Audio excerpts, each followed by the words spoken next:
Tour of around the house.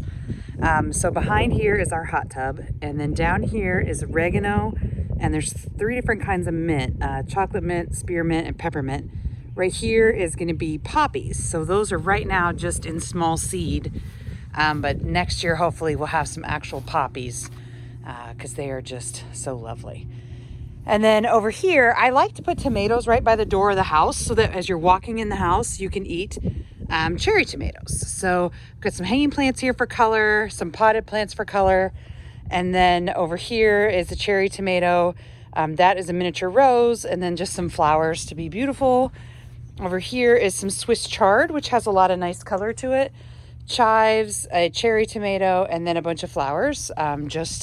Those are sunflowers that will come in and eventually be gigantic. This is a wildflower bed, and it is just full of different kinds of wildflowers to help feed the bees and butterflies.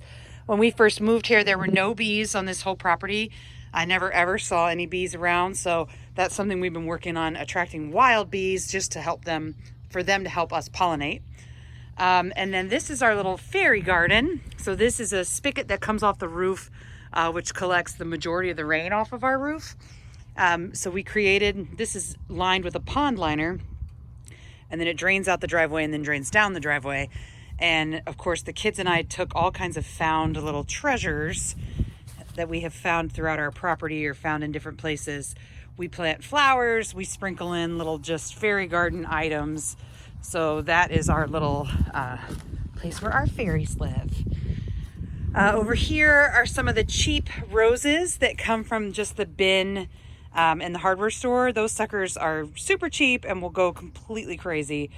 Here where you see the sticks in the ground, they're actually kind of holes in the ground with those. Those are tomatoes, or potatoes, potatoes. And you can see that first, they're purple ones. So he's starting to show some leaves. As the plant grows, I'll put compost on top of it till they're hilled eventually.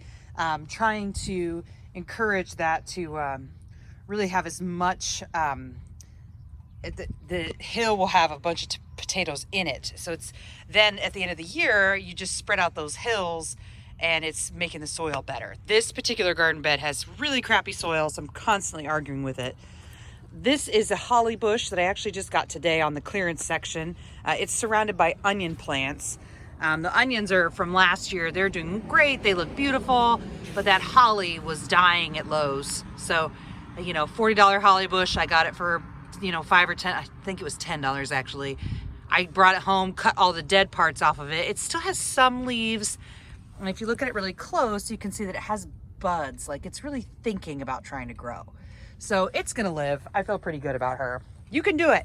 This is a row of popcorn, 2 rows of popcorn. We'll see what they do with themselves. Are they gonna grow in big and beautiful? I don't know. We'll just kind of see. Some of my potatoes got covered a little bit. We just had a major storm here. So I am pushing back those spots. Again, here is my co-pilot who always follows me around and pretends to hate me, but is always like 5 feet away from me at all times. This is a little lilac a lilac bush. Just got her last year. She's coming in really pretty. She's got her little flowers on her, so she's doing a good girl. These are some gourds actually on this side. So those gourds will grow up that trellis. From the road, you can't see the trellis, so it just sort of blends in with the house. A nice way to just kind of grow some stuff up the house without it really overtaking. This is a hydrangea bush, actually, that I got today at Lowe's. $5, usually $60. She's got her problems, so she couldn't sell, but I cut off all her dead bits and pieces, and she's actually got quite a few little buds. She's gonna be just fine. So, nice little deal on her. This up front is all zinnias, and then there's also some sunflowers in the back. So this will end up at the end of within a couple months, within probably about 8 weeks, this will be just beautiful color of zinnias. Up front, so this is our front door of our house. Got some flowers up there in a pot.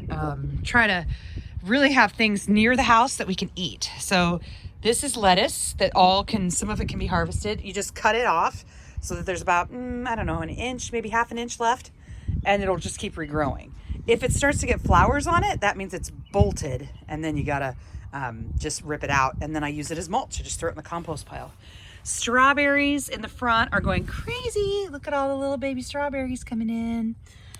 So hopefully we'll get some good strawberries this year. Quinn comes out and checks them every day. So strawberries all along the front of this bed, and then strawberries all along the front of this bed with cilantro. Again, we had a really bad storm that just went through. So the cilantro is all laying flat right now. It'll pop right back up, and it's ready to be eaten. So we'll probably actually have some of that tonight.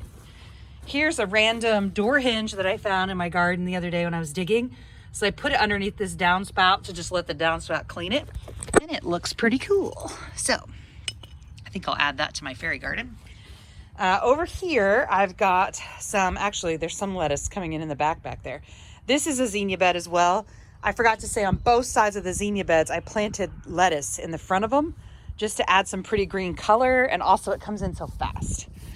Over here is a cherry tree that does have some cherries on it. I'm sure the birds will eat it, bastards, but I'm not gonna net it. It's just too complicated. Here is a watermelon plant. So once the watermelon starts to come in, I'll train the vines to climb over onto this grass mulch over here, and then they'll have that whole space for them to just do their thing.